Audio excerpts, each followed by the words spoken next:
People say your choice of friends can make or mar you. So do words. Today we are going to be talking about the power of words and how the negative things people say to their children have effects on them, their confidence, their choices, and even their future. So stay tuned.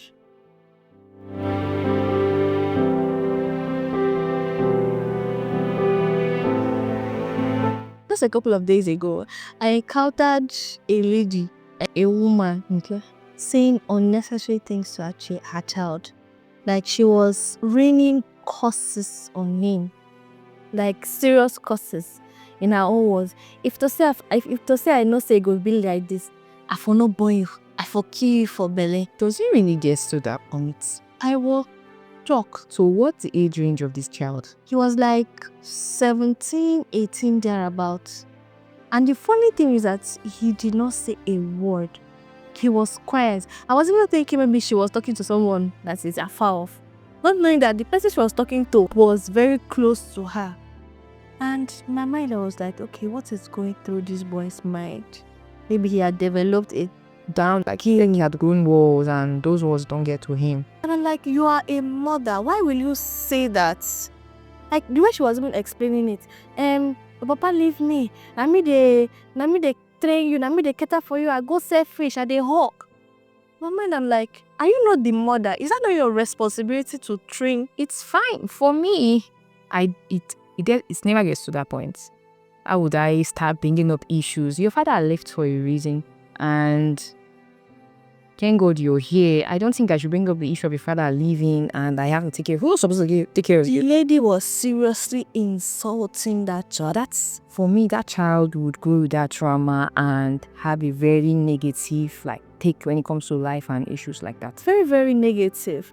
And I know that there are different way people see life, different way people take challenges, but This particular one is going to shape that child. as a parent, Most persons, for me, don't know what comes with being parents. but people think that, okay, by saying all these things now, they say, oh, this is the way of correcting my child. There's a way you correct a child. You saying his hurtful words would not just damage the child's image of you and every other thing. For me, that's not correction. There are other ways you go about correction. Punishments, calling a child to order, and every other thing that has to keep that. So what do we say? You know that nowadays Gen Z, people are like, oh, don't beat my child. I don't beat my child because my child will hate me at all. Do you think that harsh words cut deeper than physical punishment? This is a very tough one. So harsh words, yes, they cut deeper. Physical punishments like kneel down, those mere punishments we get in evil still. It's just for the moment.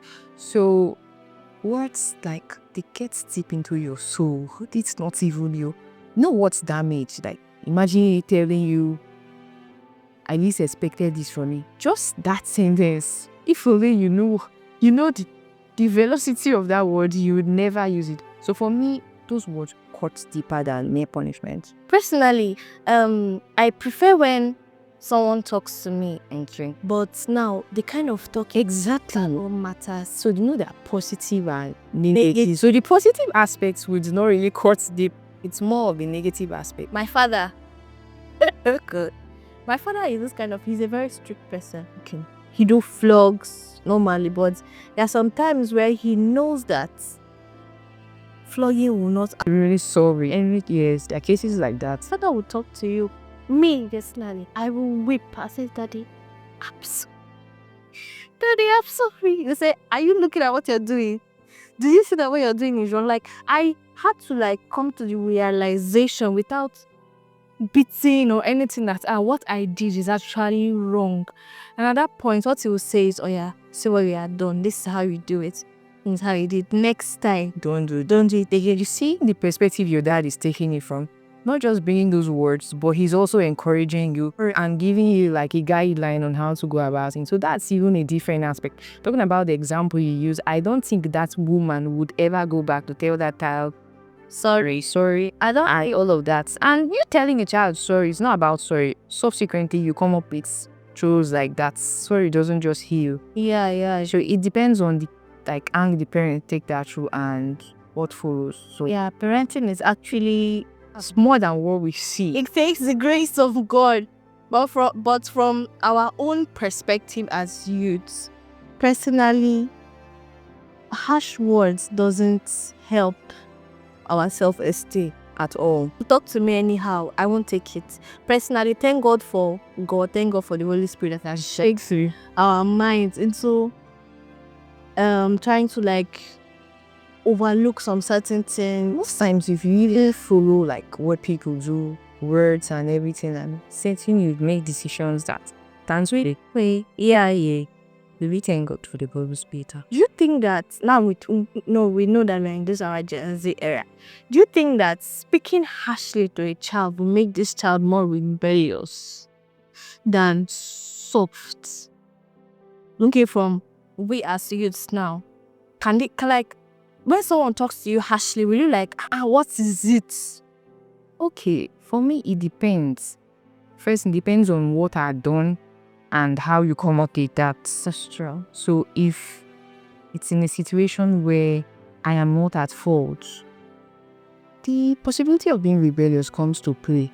But if it comes to me being at fault and you see that as a way of correcting me, I don't really think I would rebel, but there could be a form of reaction to that. Possibly you're coming off as very rude. Yeah. So at some point they could be rebellious, and at some other point they could. I'm very keen with method of approach. That's less. Whether I am wrong, I am right, I am in the middle. There is a about it. Manner of approach. There is a way you go about it. Whether the person is your age range, the person is elderly, or no matter the age range, the approach matters a whole lot. That is why till tomorrow I'm still trying to like teach myself. They said do unto others what you want them to do. Yeah. So I'm still trying to like, okay, if I say this to this person, how would the person feel? How would this person feel? I say, okay, that busy issues. So I try to like, okay, let me know. Guide you learn. Let me just guide myself. And all. Now, is it possible for parents' words to shape children's destiny? Destiny. What aspect are you thinking this from? Is it from the, would I call it spiritual aspect? Because the same word has power. Like what? Yeah, it was very powerful. Both spiritual and physical. So yes, I would say yes, because talking about words have power. You don't just hear words. Taking into cognizance that these words go out there and accomplish some certain sort of mission.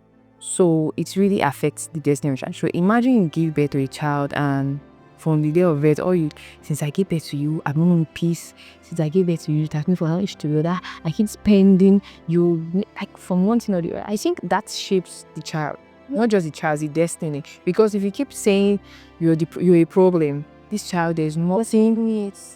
The child keeps bringing you problem unknowingly and knowingly. So, like they said, the words of your mouth are lights.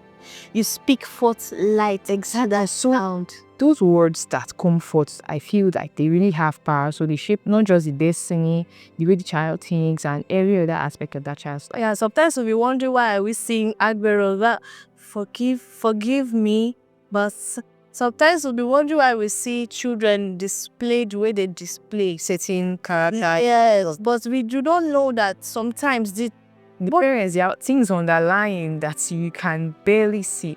So I would really say that shapes a lot when it comes to the child. A lot, even and your self-esteem, when it's not just like from childhood, when the child start growing, as little as a child can be, start using those words and all of that. So it really affects. And another thing is, in as much as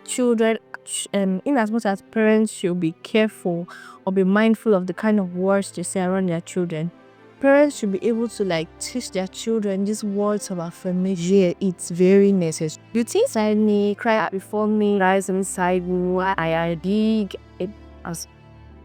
Like, these are mere words to people who barely have this understanding, but they do a lot. Yeah, very well. Not just you, like, telling the child to say this affirmation, you can also say it to them as little as they are, and as they grow you remind them, you help them keep track of this and all of that. So it's actually very necessary. And positive words to the child, you bless your child and all of that. And then at the end of the children, for those who most times are like the ones who cause the whole problem and all of that, I don't think like there's no way they could change. They could go back to their parents, mom, dad.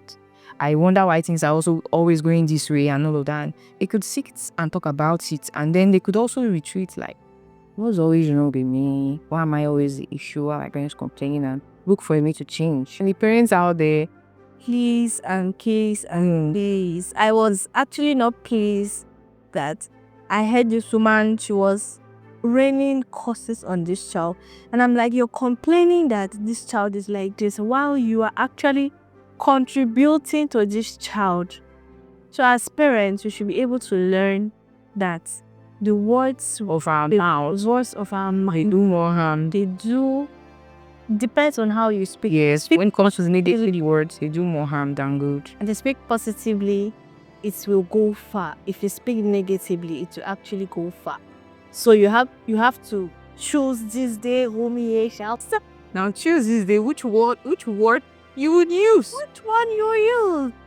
You've heard what we've said, and parents out there, we should try to please be careful of the words we use on our children.